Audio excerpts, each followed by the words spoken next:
In this lecture, I am going to explain how to solve a sequencing problem having n jobs through m machines. Here m is greater than 3 machines. So there are n jobs processing through more than 3 machines. So consider this example. So here we have 4 jobs A, B, C, D. The jobs are processed through 5 machines M1, M2, M3, M4, M5. These are the processing times in hours of the jobs. For example, this is processing time, that is 7 hours. Job here requires 7 hours to process through machine M1. Through machine M2, 5 hours. Okay, like that.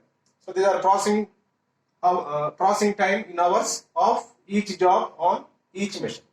We have to find optimal sequence of these 4 jobs. Each job should process through each machine in the order M1, M2, M3, M4, M5. So we have to find the optimal sequence which gives minimum total elapsed time. Okay, right. So now we can extend Johnson's algorithm to solve this problem involving more than 3 machines. So here we have to check the conditions.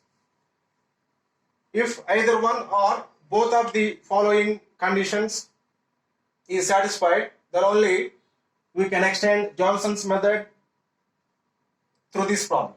Okay. So first condition is minimum of processing times on first machine T1J. Minimum of processing times on first machine, minimum of T1J, is greater than or equal maximum of processing times of second machine, third machine, and so on, last but one machine. So that is maximum of T2J, T3J, and so on, T m-1J.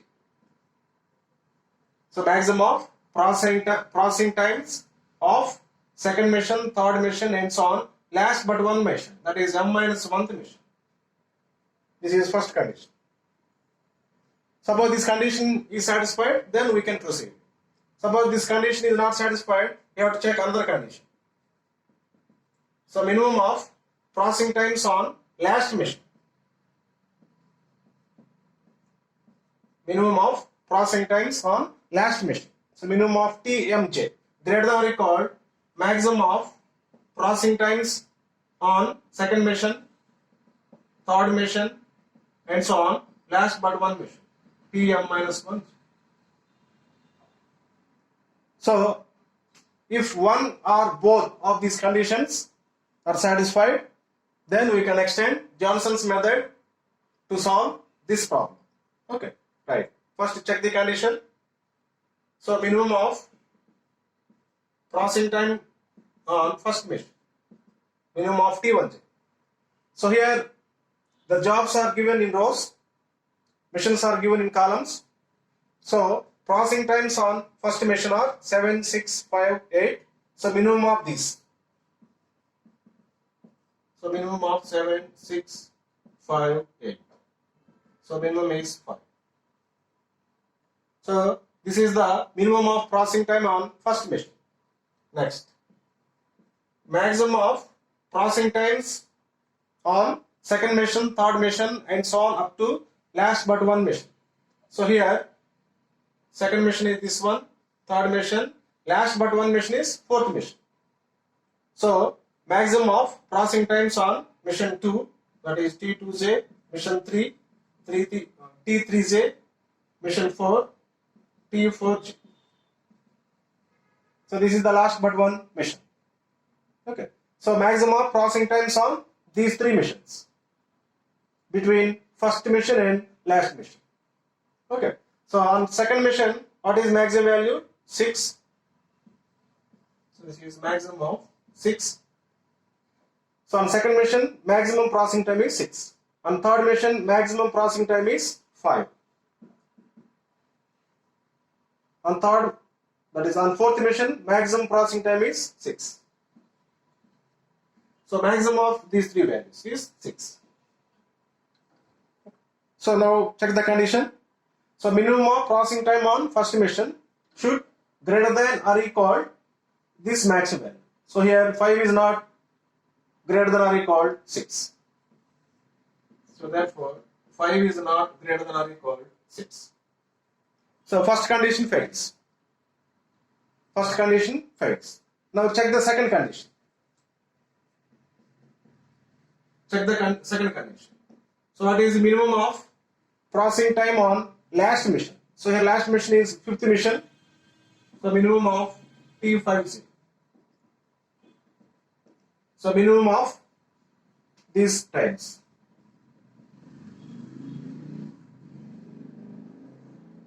So minimum is 6. So minimum of processing times on last mission, mission 5 is 6. Now compare these two values. So 6 greater than or equal 6. So that is the second condition is satisfied. That is minimum of processing times on last mission, that is here fifth mission, is greater than or equal maximum of the missions between first mission and last mission. That is second, third and fourth missions. Here we get equality condition. So second condition is satisfied. So we can extend Johnson's method to solve this problem by defining two fictitious missions. So how do we define fictitious missions? G and H.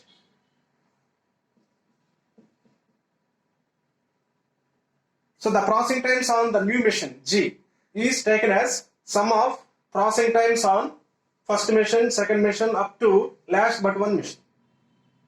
Sum of processing times on first mission, second mission and so on up to last but one mission. So here the processing times on mission G is GA equal T1J plus T2J plus T3J plus T4J. So this is processing time on mission G. So sum of processing times on first two mission, second mission and so on up to last but one mission. So here we have total from first mission to last but one mission, 4 missions. So sum of processing time on first mission, second mission, third mission and fourth mission. Next, another mission, HI. The processing time on mission H is HI equal sum of processing times from second mission, third mission and so on up to last mission.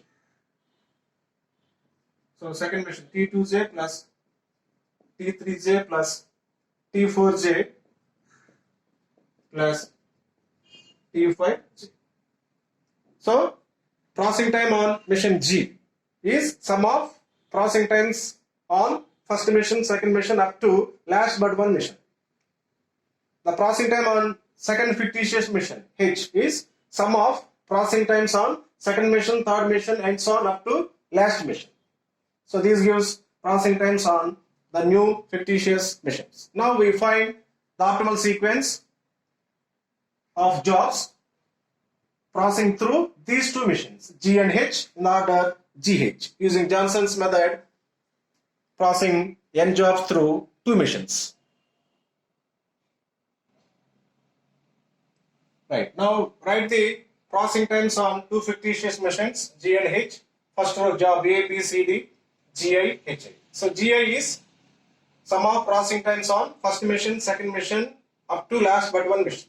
That is GI is T1J plus T2J plus T3J plus T4J. Okay. So for job A, processing time on G is 7 plus 5 plus 2 plus 3. 7 plus 5, 12, 14, 17. This is processing time of A, job A on mission G. Next, for job B, same 6 plus 6, 12, 16, 21. Sorry, for job B. For job C, 5 plus 4, 9, 14, 20. For job D, 11 plus 3, 14, 16. Next, on mission HI, the processing time of job A is given by sum of processing times on second mission, third, fourth and last mission. So for job A, sum of these 5 plus 2 7 plus 3 10 plus 9 19. For job B, 10 15 plus 20 25. 9 plus 6 15 plus 8 23. So these are the processing times on fictitious missions G and H. Right. Now find optimal sequence through the jobs G and H. Okay. Using Johnson's method. So what is the process? Smallest processing time. Smallest processing time is 14 for job D. 14 for job D on mission H. Since the order of the missions is GH, that means the job must process through first on G and then H. Okay. So H is the last preference. So therefore list job D in the last position, in the last place. List job D in the last place. This is D. So cross off D. So repeat the same process for the remaining jobs. Same smallest processing time.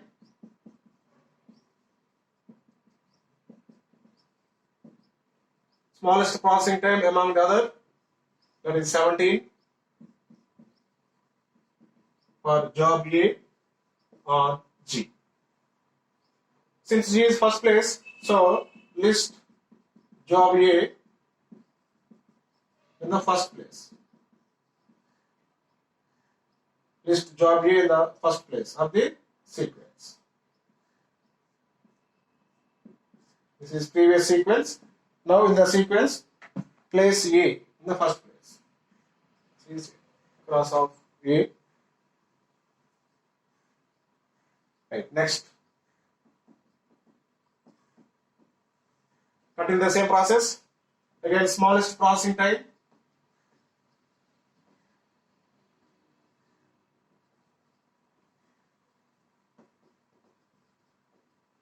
Smallest processing time is 20 for job C on G.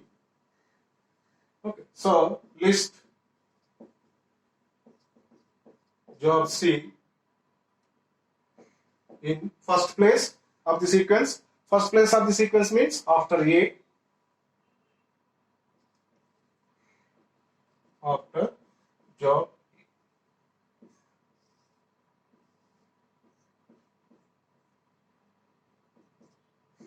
This is previous sequence. Now place job C after A. This is so cross off.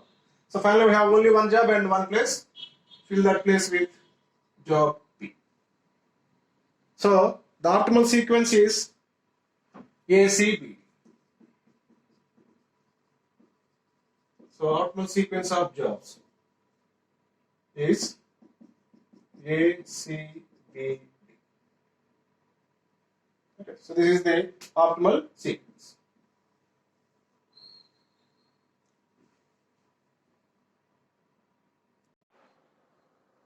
Right, now to calculate total elapsed time and ideal times, so consider the table. First column job sequence, next first M1 mission, M2, M3, M4, M5 and ideal times. For each mission you have to calculate starting time, that is in time, finishing time, that is out time. So here finally we calculate ideal times for M2, M3, M4 and M5. So first start with first job A, starting time is 0. So finishing time is starting time 0 plus duration of A on M1, that is 7 in 7. Next, starting time on mission 2 is 7, That is when the job A is completed on M1, it comes to M2. So this number comes here. 7 plus duration of A on M2, 5. So it's 12. Next, on third mission, starting time is 12. 12 plus duration of A on M3, 2. 14. Next, it is 14. Duration of A on M4 is 3. So 14 plus 3 is 17. Next, 17. 17 plus duration of A on M5, 9. That is 26. So these are the first job starting times and completion times on different missions. Okay, next, second job, C. The starting time of C on first mission is completion time of previous job. Completion time of previous job is 7, so C is 7. Then 7 plus duration of C on M1, 5. That is 12. Next, for M2. Starting time for C on M2. So observe the completion time of previous job on M2. Completion of previous job on M2 is 12 hours. So you have to take maximum of these 2 hours. You have to take maximum of these 2 hours. So 12, 12. So maximum is 12. So starting time is 12. Next, finishing time 12 plus duration of C on M2. 4. That is 16. Next, again starting time on mission 3. Again here observe the finishing time of previous job on M3. Finishing time of previous job is 14. So you have to consider maximum of these 2 numbers. That is 16. So 16 plus duration of C on M3, 5. That is 21. Again similar process. Consider maximum of these 2, 21. 21 plus duration of C on M4. Duration of C on M4, 6. That is 27. Again consider maximum of these 2, 27 here. 27 plus duration of C on M5.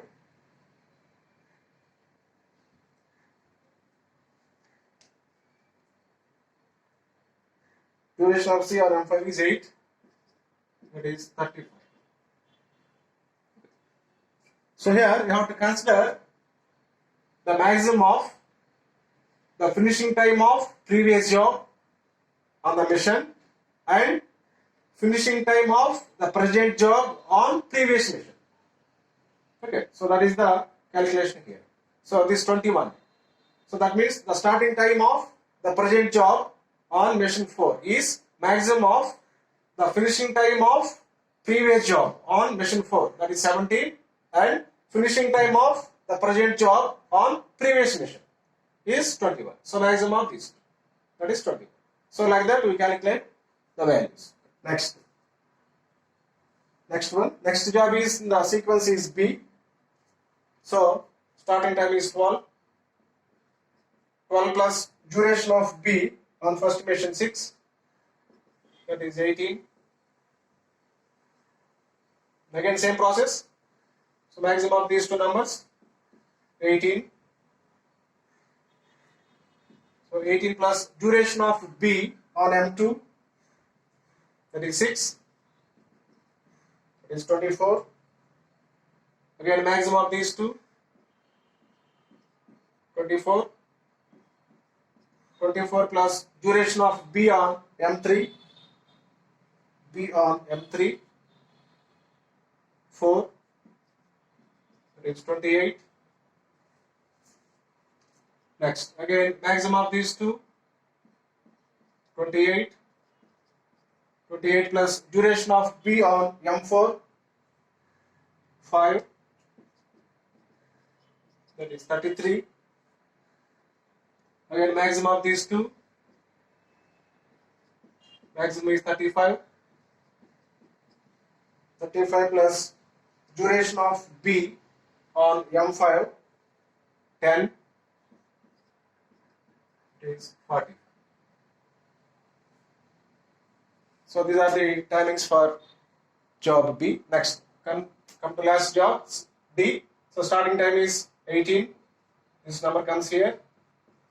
18 plus D duration on M1, 8. That is 26. Again, maximum of these two, 26. 26 plus duration of D on M2, 3. That is 29. Again, maximum of these two, 29. 29 plus duration of D on M3, 3. That is 32. So maximum of these two, 33. 33 plus duration of D on M4, 2. 35. So maximum of these two, 45. 45 plus duration of D on M5, 6. This is 51. This is 51. So therefore, total elapsed time is 51 hours.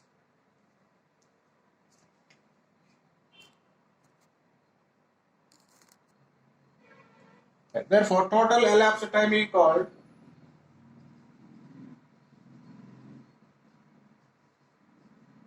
51 hours. This is the total elapsed time. Next, ideal time for first mission. Ideal time of M1. So total elapsed time T minus the time when the first job, that is the time when the last job completed on M1 is 26. Last job completed on first mission is 26 hours. Okay. So it is ideal from 26 hours to total elapsed time 51. So 51 minus 26, that is 25 hours. Okay. Right. Next, to calculate ideal times for second mission. At the first step, second mission is ideal till the first job is completed on first mission. First job is completed on first mission at 7 hours. So up to 7 hours, second mission is ideal. So at first step, ideal time is 7 hours. The next step. The present job starting time is 12. The present job starting time is 12. Previous job completion time is 12. So difference of these two times. So 12 minus 12. So 0.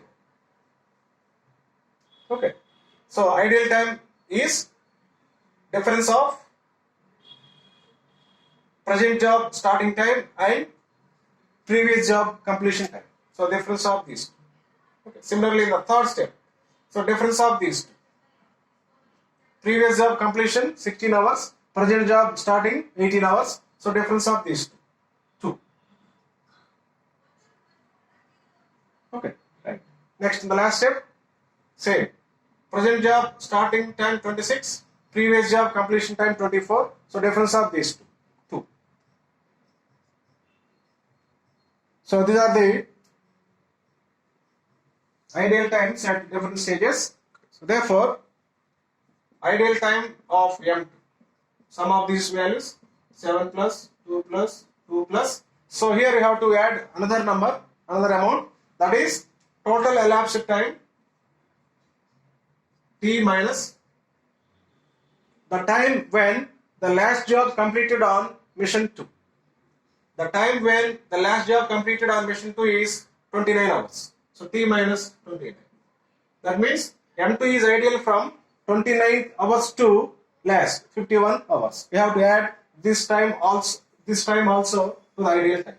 Okay. So 9 plus 51 minus 29. 22 plus 9, 31 hours. So ideal time on M2.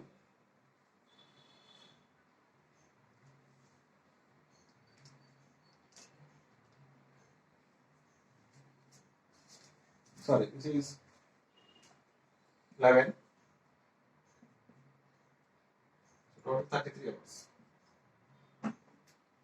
Right. Similarly for mission 3. For mission 3. Observe first step. In first step, mission 3 is ideal till the first job is completed on second mission. First job is completed on second mission at 12 hours. So up to 12 hours, mission 3 is ideal. Okay, right. Similar process, difference of starting time of present job and completion time of previous job. Okay. So for mission 3, difference of these two values. This is starting of present job.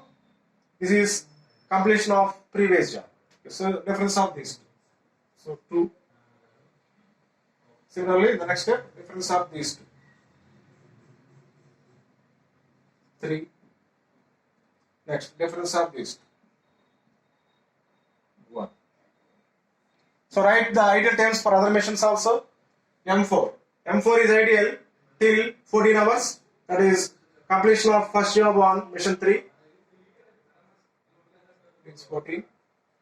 Again, same process. Difference of these two. That is starting of present job and completion of previous job. So difference of these two. 4. Again, difference of these two. 1. Again, difference of these two. 0. Similarly, M5. So M5 is ideal up to 17 hours. That is completion of first job on M4. So up to 17 hours, M5 is ideal. Again, same process. So difference of these two. Starting of present job and finishing of completion of previous job. So difference of these two. 1. Next, difference of these two. 0. Again, difference of these two. 0. So these are the ideal times at different steps. Okay, right. Next. So ideal time for M3. M3, add all this. 1 plus 2 plus 3 plus 1 plus. So here also we have to add the extra time. That is total elapsed time. 51 minus time when the last job completed on mission 3. Time when the last job completed on mission 3 is 32. You have to add this number also to the ideal time. So sum up this time. 18 plus 19. 37 hours. So ideal time on M3 is 37 hours. Next, ideal time on M4. Sum of all those values.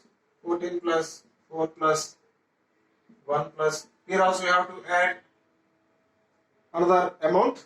Total elapsed time. 51 minus time when the last job completed on M4. Last job completed on M4 is 35. So 51 minus 35. So 19 plus 16. 35 hours. Next, ideal time for M5. So sum of these values, 17 plus 1, that is 18 hours. Since M5 is the last mission, we need not add another amount, extra amount, this amount. So 51 minus 51, that becomes 0. So this is the ideal time for mission 5 is 18 hours. So therefore the optimal sequence is A, C, B, D. That means job A first processed and then job C processed and then job B processed and finally job D processed. Okay, so it requires minimum 51 hours to complete all these 4 jobs.